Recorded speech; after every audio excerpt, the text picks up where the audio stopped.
हर हर महादेव। श्री शिवाय नमस्तुभ्यम भक्तों। 4 अगस्त सावन के अंतिम सोमवार पर खा लेना 3 यह चीजें छप्पर फाड़ कर होगी। धन वर्षा महादेव करेंगे, सारी मनोकामनाएं पूर्ण। दोस्तों, आज के इस वीडियो में हम जानेंगे कि सावन के अंतिम सोमवार का व्रत कैसे करें, व्रत में कौन सी चीजें नहीं खानी चाहिए, और एक ऐसा उपाय हम इस वीडियो में बताएंगे जिससे भोले बाबा की कृपा से आपके जीवन में 7 जन्मों की परेशानी भी दूर हो जाएगी। लेकिन उससे पहले इस वीडियो को लाइक करके कमेंट में लिख दें, हर हर महादेव, ओम नमः शिवाय। दोस्तों, सावन का महीना शिव भक्तों के लिए प्यार की सौगात लेकर आता है। यही वह महीना है जिसे हम प्यार का महीना भी कहते हैं। पक्षियों की चहचहाट मधुर संगीत में बदल जाती है, वर्षा ऋतुओं का आगमन होता है, प्रकृति जगमग्न हो जाती है, खूबसूरत शब्दों में आपस में बातें करती है। सावन में भगवान शिव धरती पर आकर अपने हर भक्त के घर में वास करते हैं और उनकी सच्ची भक्ति से धन धान्य करते हैं। सावन का हर एक दिन बहुत ही शुभ माना जाता है, हर दिन पवित्र होता है। लेकिन शिव पुराण में सावन महीने में पड़ने वाले अंतिम सोमवार व्रत को लेकर कई नियमों के बारे में बताया गया है, जिसका अगर कोई व्यक्ति पालन नहीं करता है तो पूरे महीने की गई पूजा साधना क्रिया व्यर्थ हो जाती है। भगवान भोलेनाथ उस व्यक्ति से रुष्ट हो जाते हैं। लेकिन सोमवार के व्रत की बात ही कुछ और होती है, क्योंकि यह बहुत ही पवित्र और शुभ दिन होता है। इस दिन व्रतधारी व्रत रखकर संपूर्ण फलों की प्राप्ति करते हैं।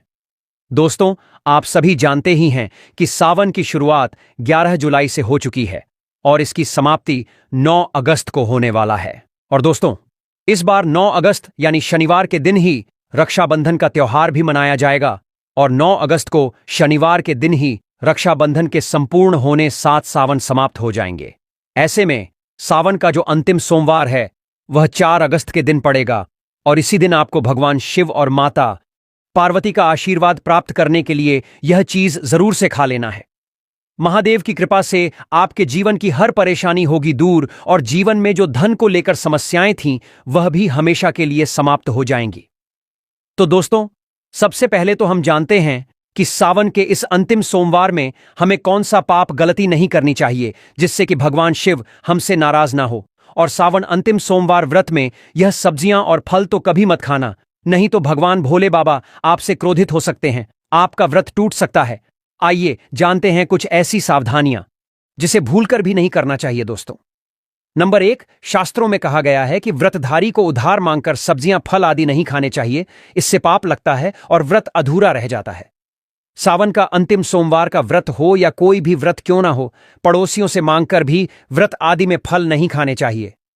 व्रत में उधार मांगकर खाने से व्यक्ति का व्रत झूठा हो जाता है। ईश्वर की शरण में आने पर व्यक्ति को झूठ नहीं बोलना चाहिए, कर्ज नहीं लेना चाहिए, चुगली आदि नहीं करनी चाहिए, उधार मांगकर भी नहीं खाना चाहिए। अगर आपको कोई अपनी मर्जी से खाने के लिए व्रत में कुछ देता है तो उसे आप खा सकते हैं, लेकिन व्रत में कम से कम उधार मांगकर फल आदि नहीं खाना चाहिए। इससे पाप लगता है और व्यक्ति की पवित्रता भंग हो जाती है। दोस्तों, नंबर 2, सावन के अंतिम सोमवार के व्रत में आपको नाशपाती नहीं खाना चाहिए। दरअसल इस फल का नाम नाश यानी नाश करने वाला होता है, इसीलिए इस फल को व्रत में नहीं खाना चाहिए। व्रत आदि को छोड़कर किसी और दिन आप कभी भी खा सकते हैं, लेकिन अगर जिस दिन आपका व्रत हो उस दिन नाशपाती का सेवन नहीं करना चाहिए। भगवान को भी नाशपाती नहीं चढ़ाना चाहिए। दोस्तों, नंबर 3, कुत्तू या सिंघाड़े का आटा खाने से भी आपका व्रत टूट सकता है। आपको बता दें, लंबे समय से रखा हुआ आटा आपका व्रत भंग कर सकता है। दरअसल पुराने आटे में घून आदि कीड़े वगैरह पड़ जाते हैं जो ठीक तरह से दिखाई भी नहीं देते। ऐसा आटा खाने पर दरअसल आप मांस का सेवन करते हैं, और व्रत में कीड़े खाना घोर पाप के बराबर माना गया है और आपका व्रत भी भंग हो जाता है। व्रत में ताजा आटा खाना चाहिए। लंबे समय से रखे हुए आटे में कीड़े पड़ जाते हैं, ऐसा कभी ना करें। व्रत हमेशा शुद्धता में ही रखना चाहिए। सावन का महीना बड़ा ही पवित्र महीना माना गया है। दोस्तों, सावन के अंतिम सोमवार में महादेव को ऐसे बेलपत्र कभी मत चढ़ाना, बहुत ही अशुभ माना जाता है। दोस्तों, पौराणिक मान्यताओं के अनुसार बेलपत्र चढ़ाने से शिव जी का मस्तक शीतल रहता है। बेलपत्र से भगवान शिव की पूजा करने से दरिद्रता दूर होती है और व्यक्ति सौभाग्यशाली बनता है। इससे हनुमान जी भी प्रसन्न होते हैं, क्योंकि वे शिव के ही अवतार हैं, और इस बात को शायद ही कोई जानता हो। दोस्तों, पहले आप यह जानें कि बेलपत्र का उपयोग और इसके लाभ कैसे मिलते हैं। दोस्तों, नंबर 1, तीनों लोकों में जितने तीर्थ स्थल प्रसिद्ध हैं, वह सभी तीर्थ स्थल बेलपत्र के मूल भाग में स्थित माने जाते हैं। इस बात को शायद ही कोई जानता हो। दोस्तों, नंबर 2, यदि बेल का वृक्ष घर के बीचों बीच या पूर्व दिशा में लगा हो तो घर में धन धान्य की कोई भी कमी नहीं रहती और परिजन खुशहाल रहते हैं। दोस्तों, नंबर 3, जो व्यक्ति बैल के वृक्ष के मूल भाग की गंध पुष्प आदि से पूजा अर्चना करता है, उसे मृत्यु के पश्चात शिवलोक की प्राप्ति होती है।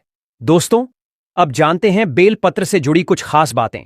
चतुर्थी, अष्टमी, नवमी, चतुर्दशी और अमावस्या तिथियों को संक्रांति के समय और सोमवार को बेलपत्र नहीं तोड़ना चाहिए। पूजा से एक दिन पूर्व ही बेलपत्र तोड़कर रख लें। दोस्तों, आपको बता दें, बेलपत्र कभी अशुद्ध नहीं होते। यदि आपको पूजा के लिए नया बेलपत्र नहीं मिल रहे हैं तो आप किसी दूसरे के चढ़ाए हुए बेलपत्र को स्वच्छ जल से धोकर भगवान शिव को अर्पित कर सकते हैं। दोस्तों, बेलपत्र में 3 पत्तियां होनी चाहिए। कटी फटी पत्तियों का बेलपत्र भगवान शिव को अर्पित गलती से भी मत करना। कटी फटी पत्तियों को अर्पित करने से शिव का अपमान माना जाता है और बेलपत्र का भी। इसलिए बेलपत्र की पत्तियां एकदम साफ होनी चाहिए। दोस्तों, सावन के अंतिम सोमवार पर अगर जिस व्यक्ति को 5 संकेत मिल जाए तो इससे यह पता चलता है कि महादेव आपकी भक्ति से बहुत ही प्रसन्न हुए हैं और आपको धनी होने से कोई भी नहीं रोक सकता। तो चलिए जानते हैं दोस्तों। नंबर 1, बैल का दरवाजे पर आना। नंदी महाराज भगवान भोलेनाथ के वाहन हैं। नंदी को भगवान शिव का द्वारपाल भी कहा गया है। नंदी महाराज को बुद्धि और ज्ञान का प्रतीक माना गया है। शिव के मंदिर के बाहर हमेशा नंदी महाराज विराजित रहते हैं। लेकिन अगर सावन के इस पवित्र महीने में अचानक से नंदी महाराज आपके दरवाजे पर आ जाए और घर की चौखट को सींग मारने लगे, तब आपको समझ लेना चाहिए कि भगवान शिव आपके घर में आने वाले हैं, जो कि यह एक उनके आने का संकेत है। भगवान शिव आपकी भक्ति से बहुत प्रसन्न है और आपके घर में खुशियां आने वाली हैं। आपको धनी होने से कोई नहीं रोक सकता। लेकिन याद रहे, नंदी महाराज को तिलक लगाकर मीठा भोग जरूर खिलाएं। दोस्तों, नंबर 2, सावन के पवित्र महीने में अचानक से आपके सपनों में अगर शिवलिंग दिखाई दे जाए, अर्थात भगवान शिव दिखाई दे जाए, तो इससे आपको यह समझना चाहिए कि अब आपके जीवन से परेशानियों का अंत जल्दी हो जाएगा। भगवान शिव आपकी सच्ची आराधना भक्ति से बहुत खुश है और वह आपके घर में आने वाले हैं। ऐसे में याद रहे, शिव की भक्ति में कोई भी कमी नहीं आनी चाहिए। घर को गंदा मत रखना, क्योंकि आपके घर में भगवान शिव आने वाले हैं। दोस्तों, नंबर 3, शास्त्रों के अनुसार माना गया है कि नीलकंठ भगवान शिव का प्रतीक है। अगर आपके घर में सावन के महीने में नीलकंठ छत पर आकर बैठ जाए तो उसे भूल कर भी मत भगाना, क्योंकि यह भगवान शिव का प्रतीक माना गया है। ऐसे में आपको खुश होना चाहिए, क्योंकि भगवान शिव आपकी भक्ति से बहुत खुश है। शास्त्रों में बताया गया है कि नीलकंठ अगर मनुष्य के घर पर आकर बैठ जाए तो साक्षात घर में महाशिव के आने के संकेत माने गए हैं। अब आपके बुरे दिन जाने वाले हैं। कहते हैं, श्री राम ने इस पक्षी के दर्शन करने के बाद ही रावण पर विजय प्राप्त की थी। दोस्तों, नंबर 4, सावन के पवित्र महीने में अचानक से घर में काला सांप निकल आए तो बहुत ही शुभ माना गया है। इसे बिल्कुल भी ना मारे। यह भगवान शिव के आने का संकेत है। जिनकी भक्ति से महादेव प्रसन्न होते हैं, तब महादेव किसी खास अवसर पर ही अपने दर्शन देते हैं। सावन का महीना बहुत ही पवित्र महीना माना गया है। यही वह महीना है जिसमें भगवान शिव धरती पर आते हैं और उसी घर में अपना वास बना लेते हैं जो सच्चा भक्त होता हो। सपनों में किसी मंदिर में नाग नागिन का जोड़ा देखना बहुत ही शुभ माना गया है। यह घर में शिव के आने के संकेत हैं। अब आपको खुश होने की जरूरत है। दोस्तों, नंबर 5, सावन के शुभ अवसर पर सोमवार के दिन डमरू की आवाज, घंटियों की आवाज सुनाई दे जाए तो यह अत्यंत शुभ माना गया है। इसका अर्थ यह है कि भगवान भोलेनाथ आपसे प्रसन्न हैं और जल्दी आपके घर और जीवन में प्रवेश करने वाले हैं, जिससे आपका आर्थिक संकट दूर होकर जीवन में सुख समृद्धि आने वाली है। महादेव आपसे बहुत खुश है। दोस्तों, अगर आपके घर में कोई एक व्यक्ति ऐसा है जो लंबे समय से बीमार चल रहा है, उसका इलाज करा कर आप थक चुके हैं, लेकिन उसको कोई भी लाभ नहीं मिल रहा है, तो बस एक काम कीजिएगा। सावन महीने के किसी भी सोमवार के दिन आपको एक शुद्ध लोटा जल लेना है। आपको भगवान भोलेनाथ के मंदिर जाना है। सबसे पहले आपको एक लोटा जल शिवलिंग पर अर्पित करना है। पूरा 1 लोटा जल जब आप शिवलिंग पर डाल दें, उसके बाद शिवलिंग पर जो जल गिर रहा हो, जिनको हमारे हिंदू धर्म में जलधारी बोलते हैं, वह गिरता हुआ जल आपको अपने 1 लोटे जल में ले लेना है। अब आपको अपने घर आना है। इस 1 लोटे जल को अपने घर के मंदिर पर रख देना है। अब इस उपाय को करने के बाद प्रत्येक सोमवार को आपको अच्छी तरीके से नहाना है और इस 1 लोटा जल से थोड़ा सा 2-4 बूंद उस बीमार व्यक्ति पर आपको डालना है, जो व्यक्ति बहुत दिनों से बीमार चल रहा है। ये उपाय आप प्रत्येक सोमवार को कीजिए और आप खुद देखेंगे कि उस व्यक्ति के स्वास्थ्य में सुधार आने लग जाएगा। वह व्यक्ति बिल्कुल ठीक होने लग जाएगा। शिव पुराण में लिखा हुआ है कि सावन के सोमवार में शिवलिंग से गिरते हुए जल का छिड़काव अगर बीमार व्यक्ति पर किया जाए तो वह व्यक्ति भगवान शिव की शरण में आ जाता है और वह व्यक्ति बिल्कुल स्वस्थ हो जाता है, बिल्कुल सही हो जाता है। इस बात को अंधविश्वास मत समझिएगा। दोस्तों, इस उपाय को कई लोग करके अपनी बीमारी से मुक्ति पा चुके हैं, तो इस उपाय को आप लोग भी कीजिए। दोस्तों, अगर आपका दुर्भाग्य आपके पीछे पड़ा रहता है, आप इस चीज को लेकर के बहुत परेशान हैं, आपका भाग्य आपका साथ नहीं देता है, तो बस एक काम कीजिएगा। इस सावन महीने के किसी भी सोमवार के दिन आपको किसी भी पूजा घर से एक छोटा सा मोर पंख ले लेना है। बस इस बात का ध्यान रखिएगा, मोर पंख टूटा फूटा नहीं होना चाहिए। अच्छा सा मोर पंख आपको किसी भी पूजा घर में बड़े आसानी से मिल जाएगा। सावन महीने के किसी भी सोमवार के दिन आपको 1 लोटा जल लेना है। भगवान भोलेनाथ के मंदिर जाना है। मंदिर जाने के बाद सबसे पहले आपको 1 लोटा जल शिवलिंग पर अर्पित करना है। ये जो मोर पंख आप लाए हैं, इसको आपको शिवलिंग से छुआ लेना है और इस मोर पंख को आपको लाना है। अपने कमरे के किसी भी किताब में दबा करके अपने कमरे में रख लेना है, जिस कमरे में आप अपना सबसे ज्यादा समय बताते हैं। सिर्फ इतना उपाय इस सावन महीने के किसी भी सोमवार के दिन कर लीजिए और यकीन मानिए दोस्तों, आपका दुर्भाग्य आपके भाग्य में बदल जाएगा। आपके नवग्रह आपका साथ देना शुरू कर देंगे।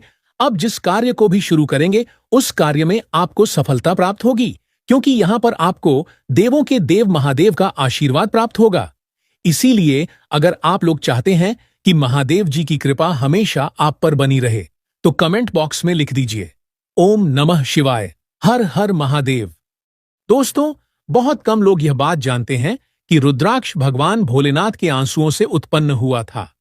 और अगर आप इस सावन महीने के किसी भी सोमवार के दिन 1 रुद्राक्ष की माला खरीद लेते हैं और 1 लोटा जल शिवलिंग पर अर्पित करने के बाद इस रुद्राक्ष की माला को शिवलिंग से छुआ लीजिए और अपने घर पर लाकर स्थापित कर दीजिए और प्रत्येक सोमवार को शिव पुराण पढ़ते हुए इस माला का आपको जाप करना है। इतना उपाय अगर आप सावन महीने के किसी भी सोमवार से शुरू कर देंगे, तो यकीन मानिए दोस्तों, भगवान भोलेनाथ का आशीर्वाद आप पर बना रहेगा। आपके ऊपर आने वाली परेशानी, दिक्कत अपना रास्ता बदल लेंगी। शिव पुराण में इस उपाय के बारे में साफ साफ लिखा हुआ है। अब दोस्तों, मान लीजिए आपके लाखों शत्रु हैं जो आपके खिलाफ खड़े हैं। ऐसे कुछ आपके विरोधी हैं जो आपके घर को नुकसान पहुंचा सकते हैं और आप चाहते हैं कि महादेव जी का आशीर्वाद हमेशा आपके घर पर बना रहे। तो बस एक काम कीजिएगा, किसी भी सावन के सोमवार के दिन आपको सुबह के वक्त अच्छे तरीके से नहा लेना है। 1 लोटा जल लेना है। किसी भी पूजा घर से आपको एक छोटा सा त्रिशूल खरीद लेना है। आपको भगवान भोलेनाथ के मंदिर जाना है। शिवलिंग पर आपको 1 लोटा जल अर्पित करना है और त्रिशूल को आपको शिवलिंग से छुआने के बाद लाना है और अपने घर के पूजा घर में स्थापित कर देना है। सिर्फ इतना उपाय आप लोग कर लीजिए और प्रत्येक सोमवार को त्रिशूल को आपको थोड़ी सी धूप दिखा देनी है। दोस्तों, यकीन मानिए, यह एक ऐसा उपाय है जो अगर आपने कर लिया तो आपके लाखों शत्रु भी आपके खिलाफ खड़े होंगे। वह आपका कुछ नहीं बिगाड़ पाएंगे, क्योंकि यहां पर आपको साक्षात महादेव जी का आशीर्वाद वरदान प्राप्त होगा। दूध भगवान शिव को अत्यधिक प्रिय है। शिवलिंग पर दूध हमेशा शुद्ध ताजा गाय का दूध चढ़ाया जाता है। दूध से शिवलिंग का अभिषेक करना अत्यंत पुण्यदायी है। यह शरीर, मन और आत्मा की शुद्धि का प्रतीक है। प्रत्येक सावन सोमवार के दिन शिवलिंग पर दूध चढ़ाने से आरोग्यता, संतानहीनों को संतान प्राप्त होती है, दुर्भाग्य समाप्त होता है और दरिद्रता से हमेशा के लिए मुक्ति मिल जाती है। चलिए भक्तों, अब जान लेते हैं तीसरी वस्तु के बारे में जो हमें सावन के प्रत्येक सोमवार पर शिवलिंग पर चढ़ाना है, तो वह वास्तु है धतूरा और भांग, जो कि शिव भगवान को सबसे अति प्रिय वस्तु है। कहा जाता है कि समुद्र मंथन में जब शिव ने हलाहल विष पिया तो उन्होंने शरीर की अग्नि को शांत करने के लिए धतूरा और भांग का सेवन किया। धतूरा थोड़ा सा विषैला फल है, लेकिन शिव भगवान को बड़ा अति प्रिय, क्योंकि यह शिव के विस्पन्न का स्वरूप है। सावन सोमवार की पूजा में अगर धतूरा शामिल ना हो तो वह पूजा अधूरी मानी जाती है। भांग, जो कि शिव को बड़ी अति प्रिय है, जो कि आपको सावन सोमवार के दिन शिवलिंग पर चढ़ता है, अगर इसे दूध में मिलाकर शिवलिंग का अभिषेक किया जाए तो और भी उत्तम है। अन्यथा आप इसे डायरेक्ट शिवलिंग पर चढ़कर भगवान शिव को प्रसन्न कर सकते हैं। सावन के प्रत्येक सोमवार के दिन शिवलिंग पर भांग धतूरा चढ़ाने से मानसिक विचारों और नकारात्मकता विचारों का अंत होता है, गृह दोषों से मुक्ति मिलती है और जो भी परेशानी घर में चल रही है उससे हमेशा के लिए छुटकारा मिल जाता है। चौथी वस्तु है दही, जो कि भगवान सबको अति प्रिय है। शिवलिंग पर दही चढ़ाने से शरीर में वात पित्त संतुलन होता है। यह आंतरिक शुद्धि और मानसिक संतुलन का प्रतीक है। सावन सोमवार व्रत के दिन शिवलिंग को दही से अभिषेक करना बड़ा ही शुभ माना जाता है। दही गाय के दूध से बना हुआ हो, जो कि घर पर तैयार किया हो। डेयरी से या मार्केट से आपको दही नहीं लाना है। आप गाय का दूध लेकर घर पर ही दही जमा के सुबह पूजा में ले सकते हैं। प्रत्येक सोमवार के दिन शिवलिंग का अच्छी तरह से दही से अभिषेक करने से कितने भी पुराने से पुराने रोग क्यों ना हो, मुक्ति मिलती है, कार्यों में सफलता मिलती है। जो भी आप कारोबार शुरू करते हैं, कोई बिजनेस शुरू करते हैं, उसमें आपको भोलेनाथ की कृपा से सफलता अवश्य ही मिलेगी। दोस्तों, वीडियो में आगे बढ़ने से पहले वीडियो को लाइक कर दें और पूर्ण श्रद्धा भाव से कमेंट बॉक्स में लिखे हर